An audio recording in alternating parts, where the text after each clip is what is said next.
Selamat malam semuanya dan salam BPMT selalu. Mari kita satukan dalam doa untuk mengawali pengantar sharing di dalam minggu ke-28 mengakhiri tahap ketiga Yesus yang menuju Yerusalem sampai dengan wafatnya. Dalam nama Bapa, Putra, dan Roh Kudus. Amin.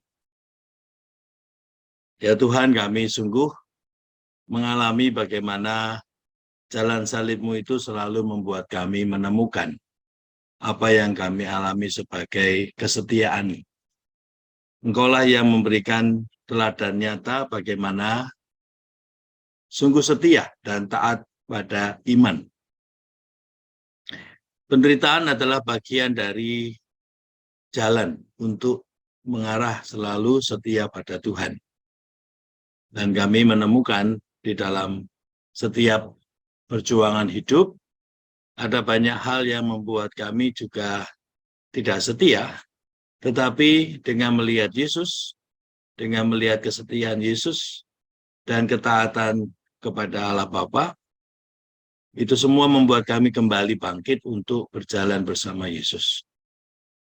Maka iman pada Yesuslah yang membuat kami selalu menjadi setia kembali. Kami menyadari manusia penuh dengan kekelemahan dan kekurangan, dan dalam kelemahan kekurangan itu manusia dapat menjadi tidak setia, tetapi iman kamilah yang menyelamatkan, yang membuat kami kembali setia pada Engkau ya Tuhan. Berkatilah kami, semoga sharing-sharing kami nanti semakin menguatkan satu sama lain, pengalaman kesetiaan dalam iman lewat menelusuri seluruh peristiwa, baik itu jatuh maupun bangun, baik itu suka maupun duka. Kami menemukan bahwa kesetiaan itu indah, dan kesetiaan itu membuat kami semakin percaya bahwa bukan kelemahan dan kekurangan yang membuat kami tidak mengikuti Tuhan, tetapi kami selalu berhadapan dengan kuasa jahat yang mencoba menggoda, mencoba membuat kami tidak setia, tetapi putusan ada pada kami. Selama kami melihat Engkau ya Tuhan, kami selalu memilih kembali setia padamu. Berkatilah kami dan seluruh sharing-sharing kami. Kemuliaan kepada Bapa, Putra, dan Roh Kudus, seperti pada permulaan, sekarang, selalu, dan sepanjang segala abad. Amin. Bapa, Putra, dan Roh Kudus. Amin. Bapak, Ibu, sahabat-sahabat KKIT, IDM, dan BPMT. Ini sekarang kita punya 3 sebutan.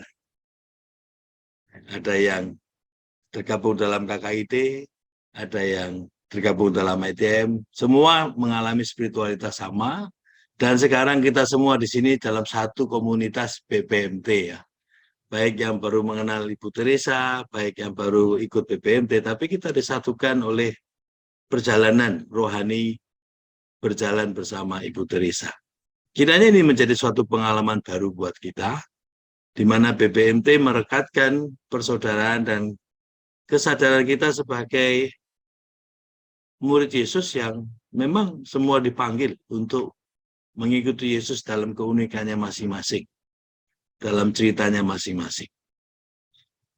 Saya yakin dalam 3 tahapan ini, sahabat-sahabat semua semakin mengalami Yesus sangat nyata. Yesus bukan lagi sesuatu yang kita imani tanpa pengalaman yang kita dapat sentuh. Pengalaman hampir lebih dari berapa bulan nih, kalau dihitung 28 minggu, itu berarti kan 7. Ya. Kalau 1 bulannya 4, berarti dalam 7 bulan, Bapak Ibu sudah berjalan bersama-sama Yesus dalam satu semangat yang sama. Bersama Ibu Teresa, kita semakin mengalami dan menyelami relasi kita secara individu maupun juga secara komunal dengan Yesus sendiri. Hari ini kita mengakhiri tahap ketiga, maksudnya minggu ini. Dan dalam minggu ke-28, kita menemukan bagaimana kematian adalah suatu pengalaman yang sangat penting. Mungkin ada beberapa yang masuk dalam misteri kematian itu secara konkret. Entah kematian itu berupa krisis dalam iman, krisis dalam kehidupan, krisis di dalam perjalanan karier, krisis di dalam apapun namanya dalam hidup ini. Dan dalam pengantar yang minggu lalu saya antar tentang bagaimana memahami konsolasi hiburan, lalu desolasi, krisis, itu suatu dinamika yang dapat kita renungkan di dalam tempat-tempat di mana bagi Yesus sangat berarti, yaitu Galilea, Yerusalem, dan Getsemani. Dan setiap krisis mengundang kita untuk mati terhadap apa yang kita takutkan secara manusia. Krisis adalah suatu pengalaman kematian akan kemanusiaan kita yang selalu melihat hanya apa yang menjadi penting dalam hidup kita sendiri, tetapi kita tidak melihat Allah. Maka dalam krisis itu, kita mengatakan selesai dengan diri kita, dan ya Tuhan, bawalah aku. Dan di situ ada terjadi dinamika antara let go dan let God. Let go itu adalah suatu keputusan iman, melepaskan apa yang membuat kita tidak bersedia atau tidak berani untuk ditarik Allah.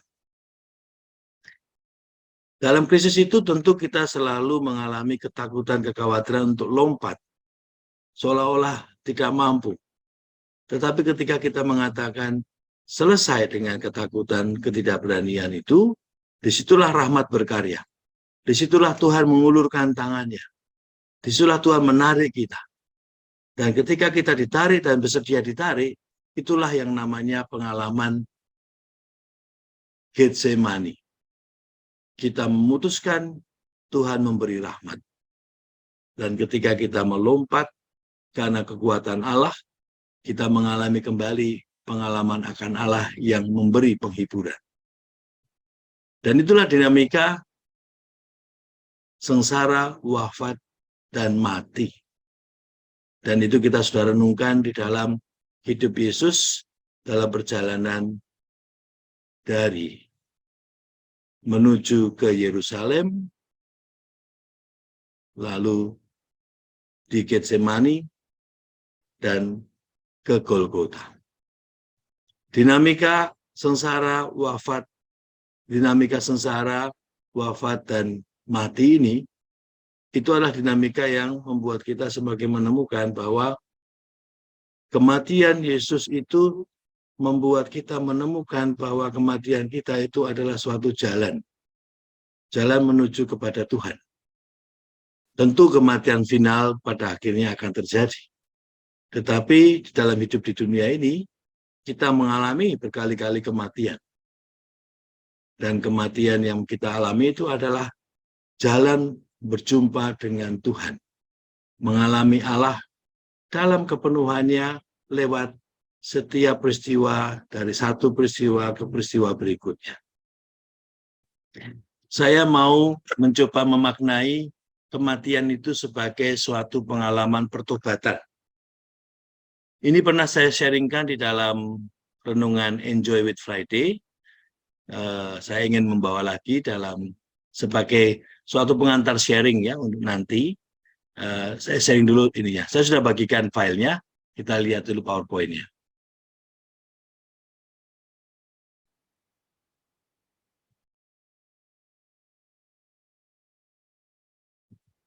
Secara singkat saya mau menggambarkan di sini salah satu contohnya adalah Simon Petrus ya.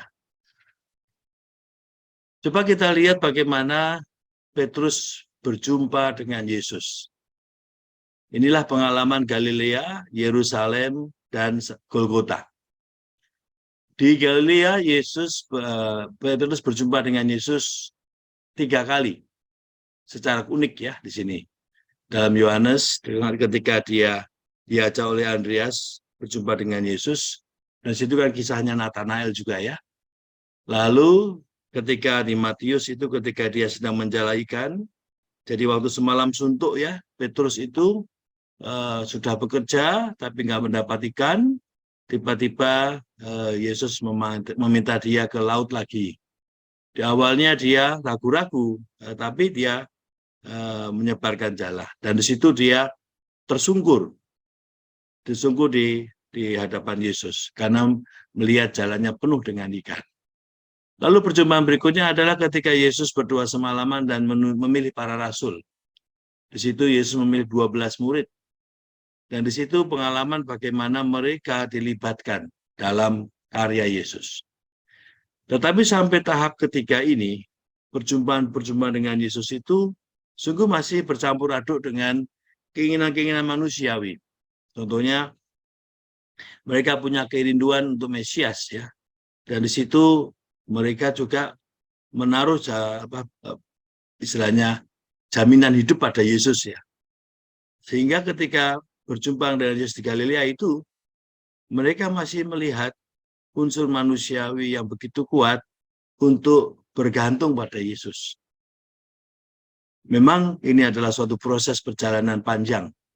Kalau kita lihat dari Yesus pertama kali dibaptis, itu di usia 30-an, dalam proses itu kan 2-3 tahun ya bersama Yesus di Galilea. Hanya saat-saat terakhir saja Yesus menuju Yerusalem. Tetapi kita lihat bagaimana selama 2-3 tahun itu, para murid masih tetap melihat Yesus adalah 100% jaminan hidup mereka. Maka ketika Yesus memberitahu mereka 3 kali untuk Yerusalem, seperti yang sudah kita renungkan, mereka awalnya tidak menerima putusan Yesus. Tapi dalam pemerintahan kedua, mereka mulai diam, tidak berani untuk melarang Yesus. Tetapi dalam pemerintahan yang ketiga, semakin mendekati kematian Yesus, mereka cemas.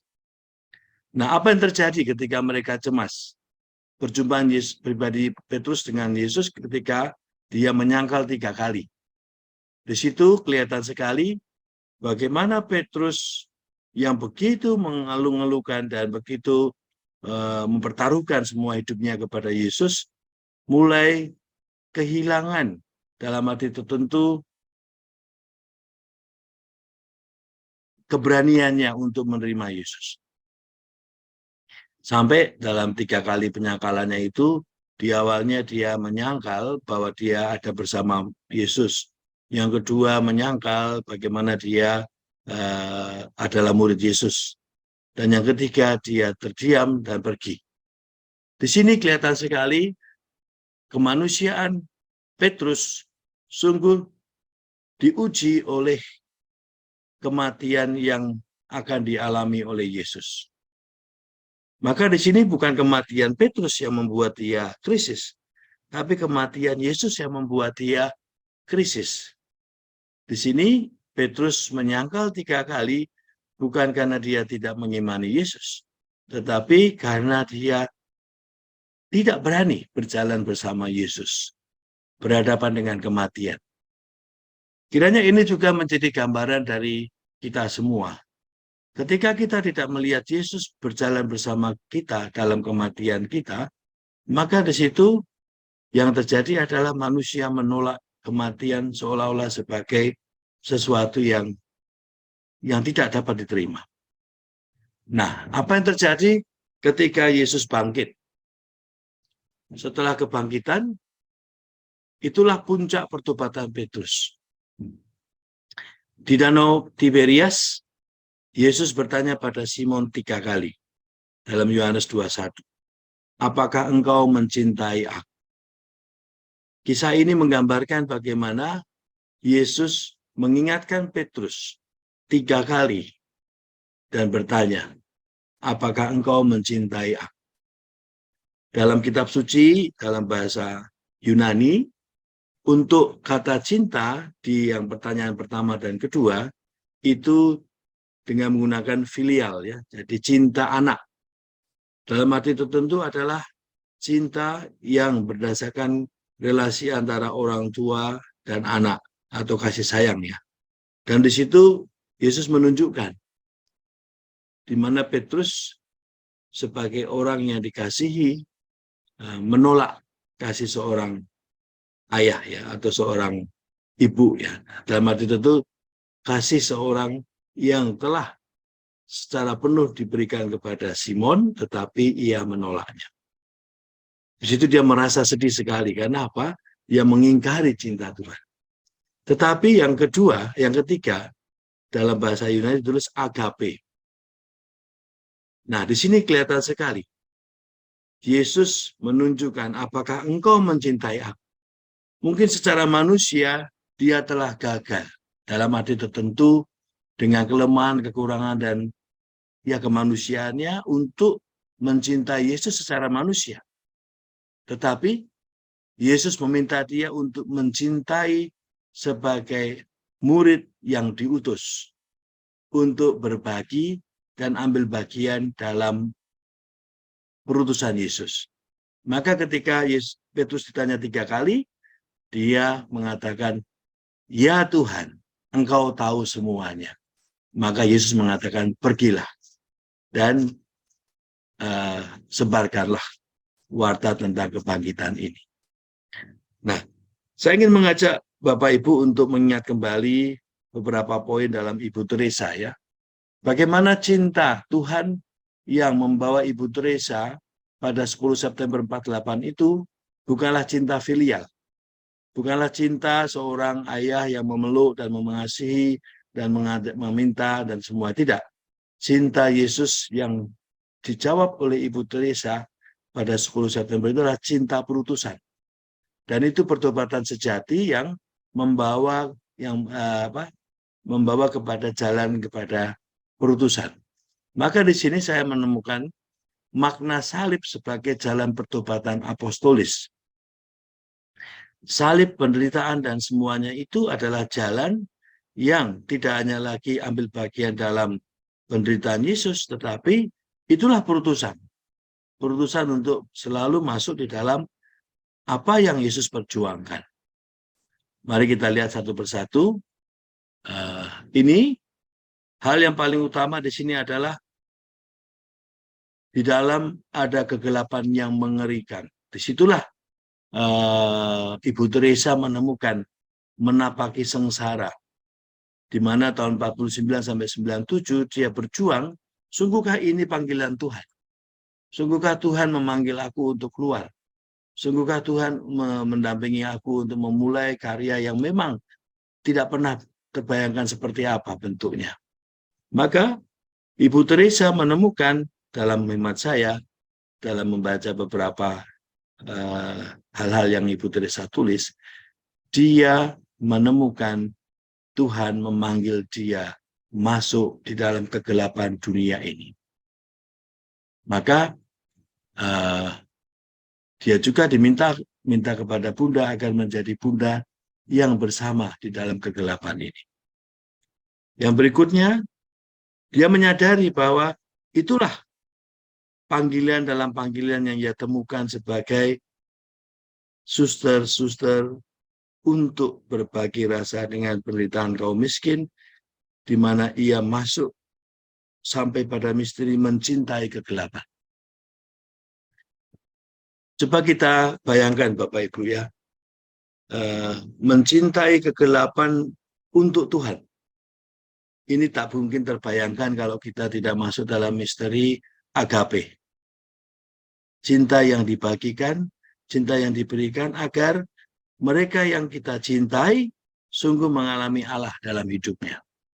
Maka di sini bagi Ibu Teresa, pengalaman penderitaan orang lain adalah pengalaman dia semakin berjumpa dengan mereka yang haus akan Yesus dan mereka yang akhirnya datang pada Yesus lewat apa yang Ibu Teresa bagikan, yaitu cinta agapenya pada Yesus. Jadi di sini ia mencintai Yesus dengan menjadi kurban cinta bagi kaum miskin. Di sini Ibu Teresa menulis untuk para suster MC.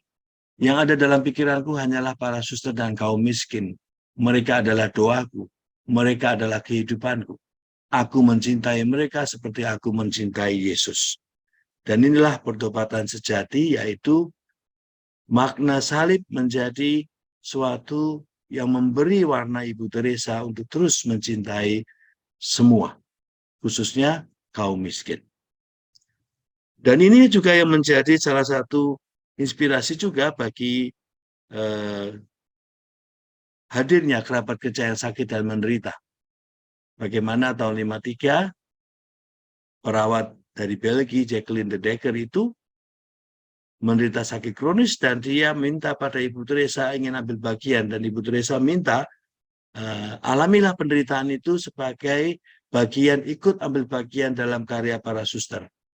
Dan Ibu Teresa juga menulis kepada Jacqueline bahwa penderitaannya, kesetiaannya untuk menderita memberi energi bagi dia untuk melayani orang-orang miskin. Jadi dia didukung oleh semua yang sakit dan menderita, sama halnya ketika ambil bagian di dalam para suster yang secara nyata datang untuk orang-orang yang tersingkir dan terisolir dari masyarakat. Bagaimana melalui sakit dan penderitaan mereka, mereka mendukung Ibu Teresa.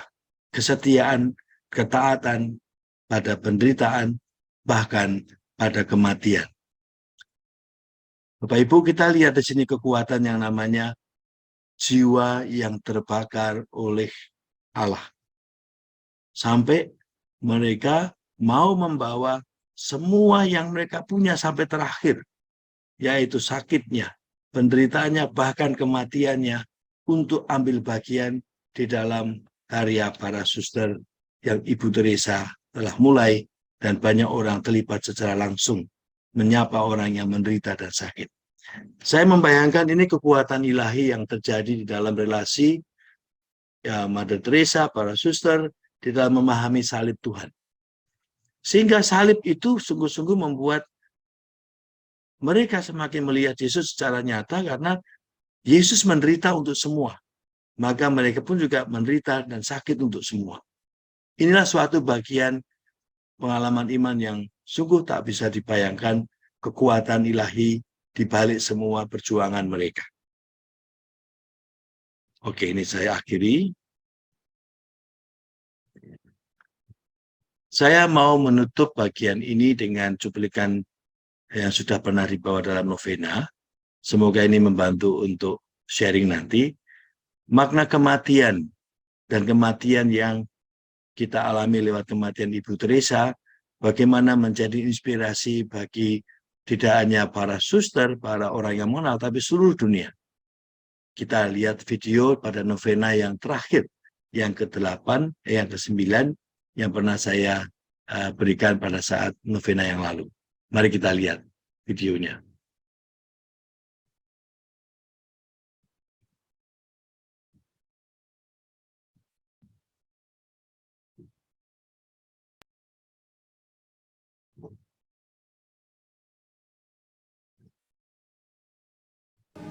Then we die and go home to God.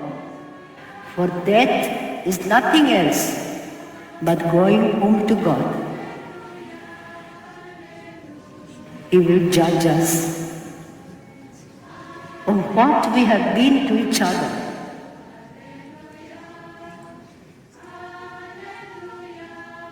How we loved each other.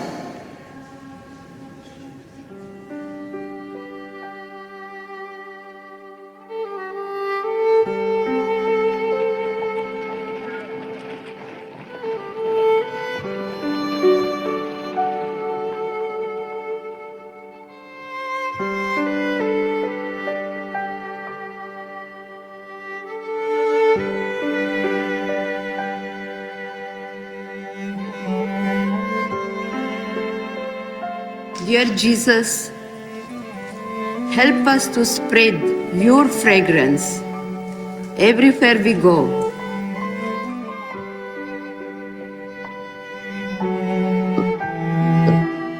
Flood our souls with your spirit and life.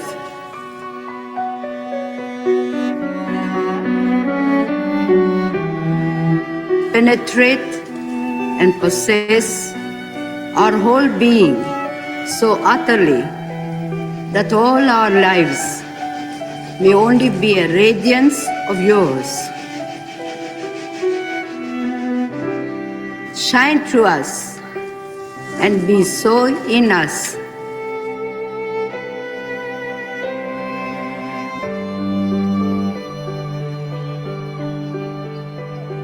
that every soul we come in contact with may feel your presence in our soul.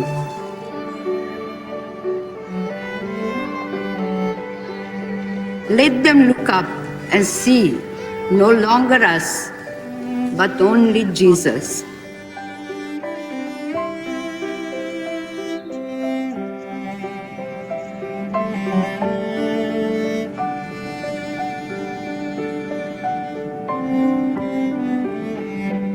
Stay with us, and then we shall begin to shine as you shine. So to shine as to be a light to others. The light of Jesus will be all from you. None of it will be ours. It will be you shining on others through us. Let us thus praise you in the way you love best, by shining on those around us.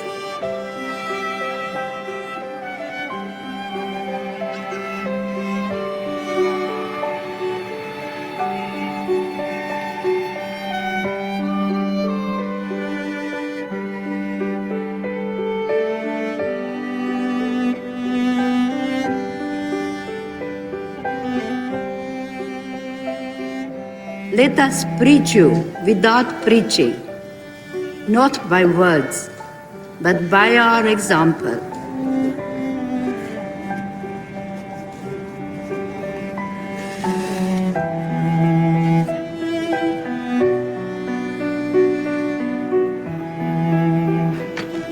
By the catching force, the sympathetic influence of what we do, the evident fullness of the love our hearts bears for you.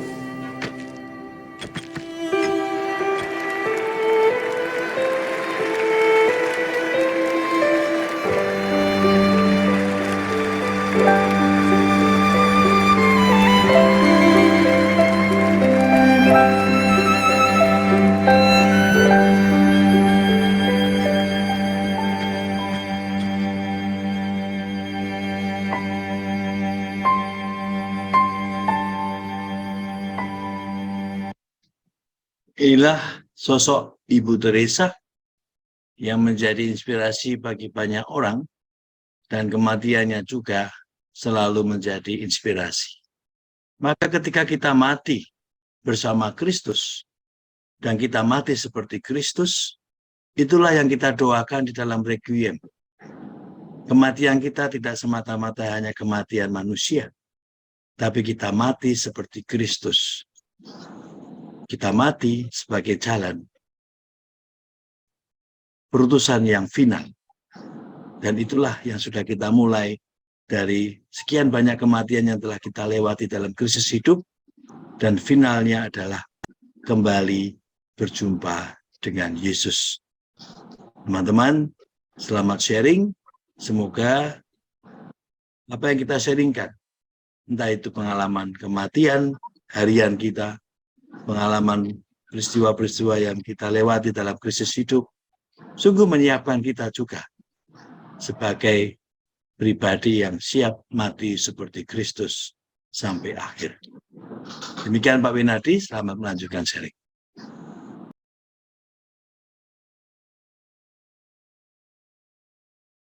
Silakan Romo. Baik Pak Winardi dan semuanya, sahabat-sahabat KKID dan ITM dan BPMT, kita sudah mengakhiri tahap ketiga, yaitu tentang Yerusalem, sengsara, wafat, dan kematian Yesus disalib ya. Dan kita akan masuk dalam tahap keempat. Dan tahap keempat itu adalah bagian terakhir dari BPMT kita. Jadi kalau kita selalu Pak Winardi selalu mengingatkan, kita tinggal 5 minggu lagi gitu ya. Kalau dihitung ya kita masih 6 minggu ya. Dan dalam 4 minggu terakhir kita akan masuk dalam tema tentang kebangkitan. Jadi minggu ke-29 boleh saya sampaikan ya, 29, 30, 31, 32 itu adalah temanya tentang kebangkitan. Kita akan mengolah tema kebangkitan ini sebagai bukan akhir, tetapi sebagai puncak dari perjalanan hidup, sengsara, wafat, dan bangkit. Itu adalah satu kredo. Kita percaya pada Yesus yang sungguh-sungguh hidup sebagai manusia, yang sungguh-sungguh Allah, yang sebagai manusia mengalami berbagai macam peristiwa yang sama dengan kita, bahkan dia diperlakukan sebagai manusia yang paling terendah di hadapan para manusia yang lainnya, karena manusia yang lainnya menolak kehadiran Allah dalam diri Yesus yang manusia. Jadi kalau kita lihat di sini, Yesus yang adalah Allah dan manusia itu ditolak oleh manusia karena manusia hanya melihat Allah itu tidak ada dalam bayangan sebagai manusia.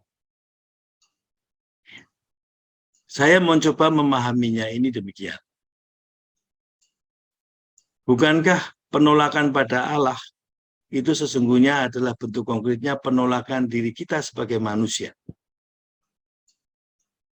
Karena manusia itu tidak mau yang namanya dirinya itu lemah, tidak berdaya. Inilah yang saya pahami sebagai hidup rohani itu semakin kita dalam, semakin kita berjumpa dengan ketidakberdayaan kita. Semakin kita berjumpa dengan ketidakberdayaan kita, semakin kita berjumpa dengan Allah. Semakin kita berjumpa dengan Allah, semakin kita menerima ketidakberdayaan kita. Dan begitu terus sampai titik terakhirnya adalah kita sama sekali tidak dapat buat apa-apa karena tidak hidup lagi, tetapi kita mati seperti Kristus. Karena kematian kita menjadi tanda bahwa hidup kekal itu adalah yang selalu menjadi dambaan kita. Maka sesungguhnya pengalaman berjumpa dengan Tuhan itu membuat kita semakin menerima kemanusiaan kita, karena kemanusiaan ini bukan tujuan, bukan akhir. Ironisnya, mereka yang menolak Tuhan dalam pikiran dan perasaan karena tidak dapat menerima kemanusiaan yang lemah dan tidak berdaya ini, semakin takut kehilangan kemanusiaannya. Dan manusia yang takut menerima kehilangan nyawanya karena menemukan bahwa ada alternatif-alternatif dalam hidupnya yang membuat dia tidak lagi melihat dirinya sebagai manusia yang tak berdaya. Keberhasilan hidupnya, kenyamanan, status yang membuat dia merasa diakui, dan semuanya itulah yang sesungguhnya manusia lupa bahwa itu tidak kekal.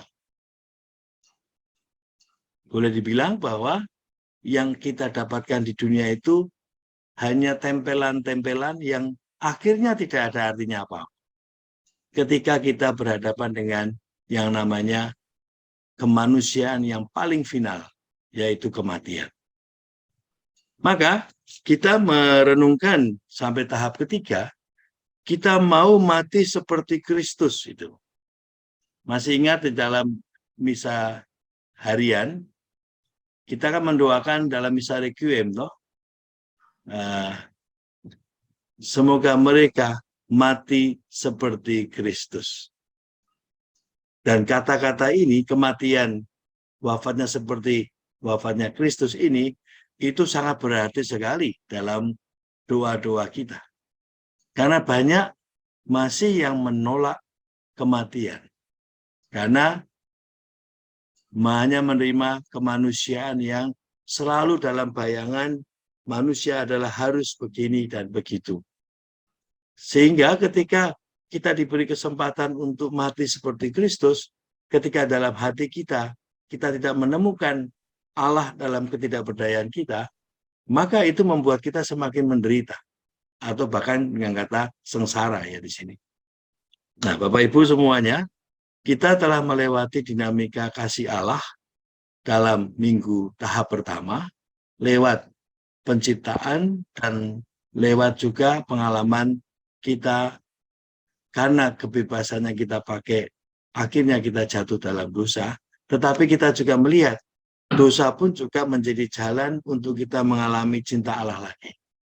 Nah, dinamika tahap pertama yaitu pengalaman kasih Allah yang tidak dapat diubah oleh apapun, bahkan oleh pengalaman manusia yang menolak Allah sekalipun, kita semakin menemukan cinta Allah itu yang membuat kita semakin berkembang dalam iman.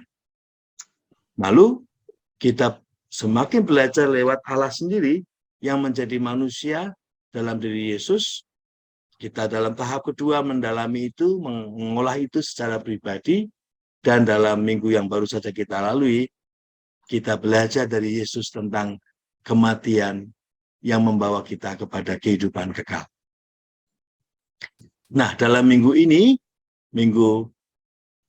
tahap keempat ini, minggu ke-29 sampai 32, kita akan merenungkan sukacita yang sungguh dari Allah. Mari kita lihat video sebentar ya. Sudah saya sharingkan videonya juga, tapi baik kita nonton bersama di sini. Video kecil, video yang dapat mungkin membantu kita membayangkan imajinasi tentang kebangkitan. Kita lihat dulu sebentar videonya untuk menjadi bahan kita untuk membayangkan seperti apa Yesus yang bangkit ya. Oke, saya share screen ya.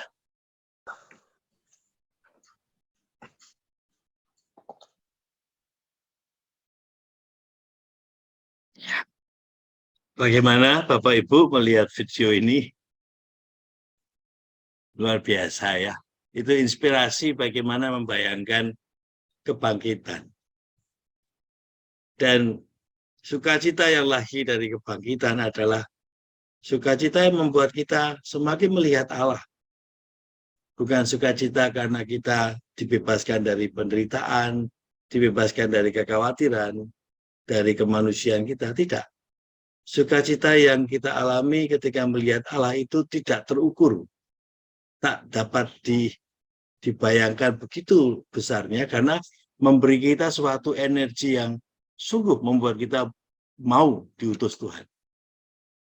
Maka dalam renungan-renungan minggu tahap keempat ini, mari kita bersama-sama menemukan pengalaman-pengalaman sukacita yang bukan manusiawi. Sukacita yang membuat kita semakin menemukan Tuhanlah yang menjadi arah hidup kita. Dan bahkan ketika kita mengalami sukacita itu, kita semakin berani untuk melewati semua pengalaman-pengalaman yang tidak mengenakan sekalipun. Dan itulah yang dialami oleh Ibu Teresa. Ibu Teresa ketika menemukan Tuhan memanggil dia masuk dalam kegelapan. Kegelapan dunia sekalipun tidak membuat dia berhenti untuk mengalami Allah yang memberi kepenuhan dalam dirinya. Dan inilah yang kita sebut sukacita abadi. Mari dalam doa-doa kita mohon agar kita selalu mengalami sukacita abadi. Sukacita abadi adalah suatu pengalaman akan Allah yang membuat kita, itulah yang kita butuhkan. Saya mau sharing sedikit ya Bapak Ibu ya, mengakhiri renungan ini.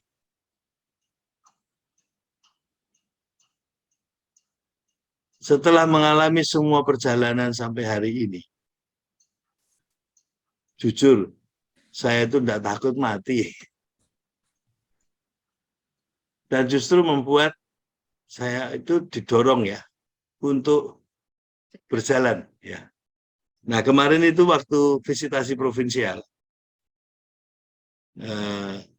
saya tiba-tiba menyampaikan karena saya membaca visitasi provinsial ke Pakistan. Ceritanya dia dan cerita semua ada di sana ya. Tapi tiba-tiba saya mengatakan, provinsial, apakah masih mungkin usia paruh baya seperti saya di atas 50, 55 ini masih ada kemungkinan saya dikirim ke Pakistan?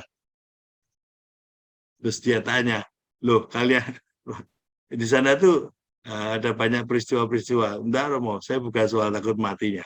Saya hanya mengalami ada sesuatu yang membuat apapun excited ya.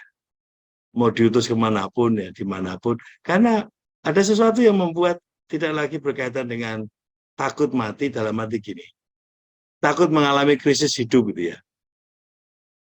Karena setelah melewati semua ini, krisis iman hanya menjadi salah satu,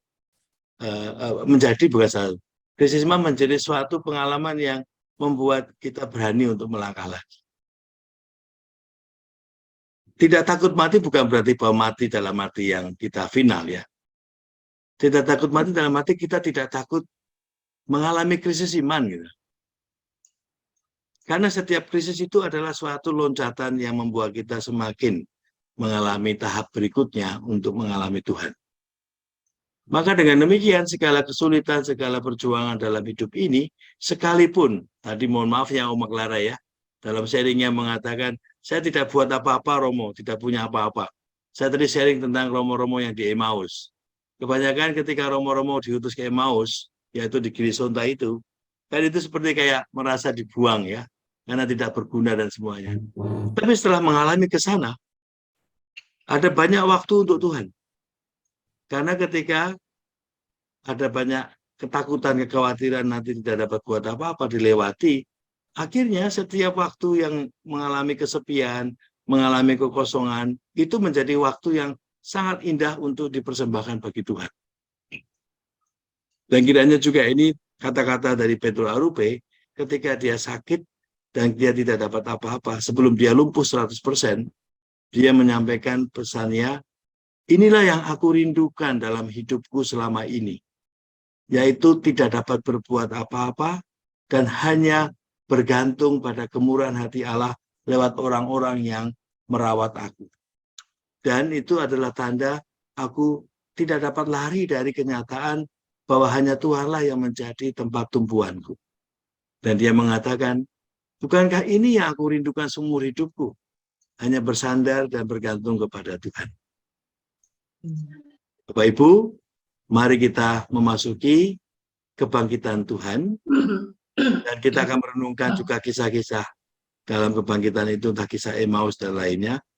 Mari kita lihat bagaimana sukacita kebangkitan itu membuat kita tidak lagi berhenti pada ketakutan manusiawi, tetapi ketakutan manusiawi itu menjadi energi positif, menjadi keberanian kita untuk terus ambil bagian dalam perutusan Tuhan. Selamat memasuki doa-doa minggu ke-29, dan inilah bagian dari sukacita perjalanan BPMT kita, menemukan banyak energi positif yang telah Bapak Ibu alami selama berbulan-bulan ini. Saya yakin, meskipun banyak mengatakan bolong-bolong, tetapi saya yakin Bapak Ibu mengalami sesuatu. Dan itu tidak dapat dibandingkan dengan menyelesaikan tanpa bolong atau bolong-bolong. Tapi rahmat Tuhan terjadi dalam setiap semua yang setia untuk terus membuka hati pada Tuhan. Karena BPMT itu tidak berakhir di sini. Karena itu menjadi sejarah dan pengalaman harta karun yang dapat terus dilanjutkan dalam perjalanan hidup kita. Maka mari kita lanjutkan dan bersyukur bahwa kita semua sebagai komunitas BPMT maupun secara pribadi dalam doa-doa pribadi sungguh terbuka untuk dibimbing Tuhan dalam doa-doa dan dalam kesetiaan kita terus membuka hati dibimbing Tuhan. Demikian Pak Winardi, pengantar untuk minggu ke-29, dan selamat melanjutkan.